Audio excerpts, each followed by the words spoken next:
In primetime news this evening, another black eye for Jamaica's tourism product as frustrated workers protest for better wages.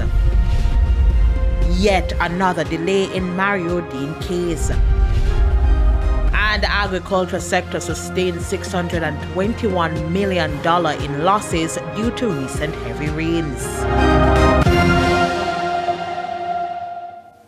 Good evening and welcome to Primetime News on air and online at onespotmedia.com. I'm Archibald Gordon. And I'm Janella Precious. A special welcome also to our viewers on TVJ International in the Cayman Islands. Now, with a preview of what's to come in business news, here's Andrea Chisholm. Janella, a major financial engineering firm has launched a company to drive investments for the health sector. Find out which company and other details later in the business day. Thank you, Chizzy. And Ronaldo is here with a preview of what's coming up in Primetime Sports. Well, Archie, Andre Russell is out of the remainder of the England T20 series. We'll hear all about that and problems for the defending Manning Cup champions.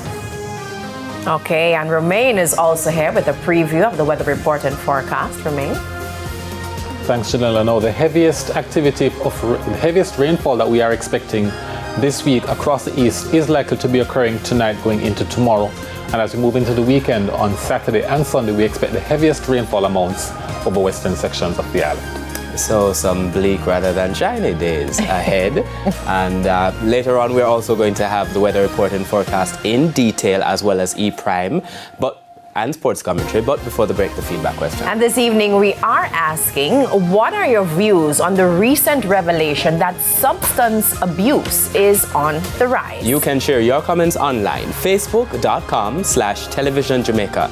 And you can post on X at TVJ News Center. Please stay with us. Primetime News returns after this break.